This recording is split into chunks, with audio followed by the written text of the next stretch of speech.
안녕하십니까. 최근 유튜브에 선거 부정 관련 정보 제공이 잇따르고 있습니다. 그래서 오늘은 민주주의의 싹을 자르는 선거 부정을 뿌리 뽑자 하는 내용으로 말씀드리겠습니다. 4.15 총선이 끝나자 그 뒷바람이 예사롭지 않을 것 같습니다. 선거가 끝난 뒤 집권 더불어민주당이 180석을 차지하고 제1야당인 미래한국당은 103석에 불과하자 너무 어이없다며 낙담하는 사람들을 많이 봤습니다. 많은 선거를 치러봤지만 이번 선거처럼 선거 결과를 보고 그렇게 많은 사람들이 얼굴색이 달라지고 침울해질 정도로 민감했던 일은 일찍이 없었습니다.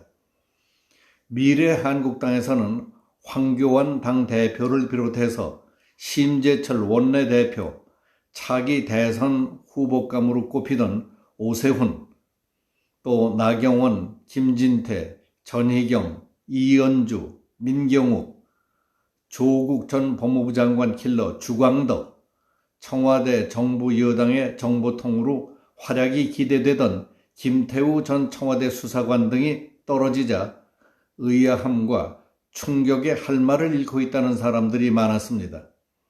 그분들은 공교롭게도 모두 국회에서 크게 한몫할 것으로 기대되던 분들이었기 때문에 더 이상한 생각이 든다는 겁니다.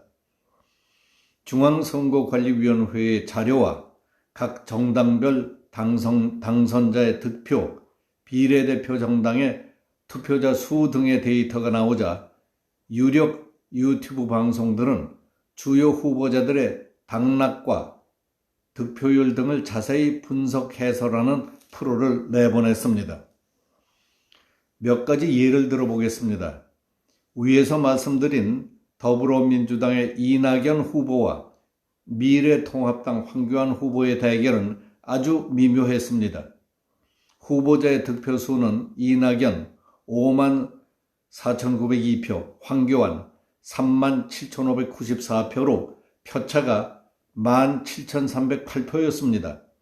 그런데 비례대표 정당 지지를 보면 한국당이 39,987표, 민주당의 자매정당인 시민당이 30,539표가 9표로 한국당보다 448표가 적었습니다. 한국당이 448표 많았던 겁니다. 여기서 상식적으로 생각해 볼 필요가 있습니다. 서울 종로의 경우 지역 국회의원은 민주당을 뽑았지만 정당은 미래통합당이 득표율 1위였습니다. 후보자는 민주당을 뽑았지만 정당은 한국당을 선택했던 사람이 450표 정도 더 많았다는 것이 이해가 되십니까? 이낙연을 찍은 사람은 거의 틀림없이 시민당을 찍었을 것이고 황교안을 찍은 사람들은 틀림없이 미래한국당을 찍지 않았겠습니까? 그런데 통계적인 상식에도 안 맞고 그래서 이해할 수도 없는 일이라고 봅니다. 어떻게 17,300표나 더 많은 사람의 정당이 450표나 적을 수가 있겠습니까? 서울 강동갑, 성동을, 송파병의 경우도 특이합니다. 강동갑에서는 통합당이 7,627표, 성동을에서는 3,025표, 송파병에서는 4,529표를 더 얻었습니다. 그렇지만 국회의원 자리는 모두 더불어민주당이 가져갔습니다. 4월 5일 밤 본투표를 개표할 때에는 앞서고 있다가 사전투표함을 까자 승패가 뒤집힌 곳들이 많습니다. 역전승한 곳들은 모두 사전투표로 이겼습니다. 부산 사하갑의 경우 본투표에서는 지고 있었지만은 사전투표에서 무더기 지지표가 나오는 바람에 민주당의 최인호 후보가 697표 차로 승리했습니다. 부산 양산을도 그렇습니다. 통합당의 나동현 후보는 본투표에서 김두관 후보보다 3,467표 이기고 있었습니다. 그러나 민주당의 김두관 후보가 막판에 4,990표를 더 얻어서 1,523표 차로 이겼습니다. 대전 중구 본투표에서 5,633표 차로 이기고 있던 통합당의 이은권 후보는 사전투표에서 2,808표 차로 신민당 황운하 후보에게 패배했습니다. 사전투표를 비교해보면 대부분 득표율이 비슷한 것이 통계적인 상식인데 이번 경우는 매우 드문 일이라는 통계 전문가들의 논평입니다. 또 하나 4.15 총선 진행 과정에서 법에 맞지 않는 부분이 있었습니다. 선거법 151조는 사전투표 용지에 인쇄하는 일련 번호는 막대 모양의 바코드 형태로 표시해야 하며 바코드에는 선거명, 선거구명 및 관할 선거관리위원회명을 함께 담을 수 있다고 규정하고 있습니다. 그러나 이번 총선에서는 법이 정한 바 코드를 쓰지 않고 QR 코드를 썼습니다. 이는 법 위반이라는 겁니다.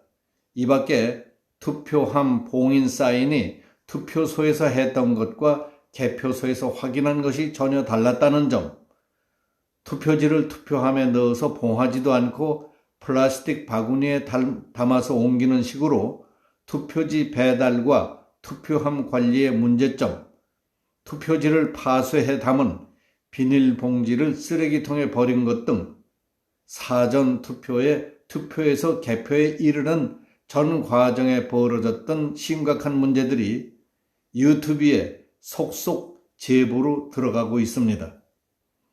이에 대해 전 청와대 수사관 김태우 유튜버는 이번 4.15 총선 부정선거를 낱낱이 밝혀내고 재발 방지를 위한 특단의 조치로 영향력 있는 유튜브들이 연대하는 방안을 곧 만들자고 제안할 방침이라고 말했습니다. 전담 변호사도 두고 구체적인 부정선거 사례와 물증을 채집한답니다. 그리고 결정적인 물증과 제보에 따라서 그에게 포상금을 지급하기로 한답니다.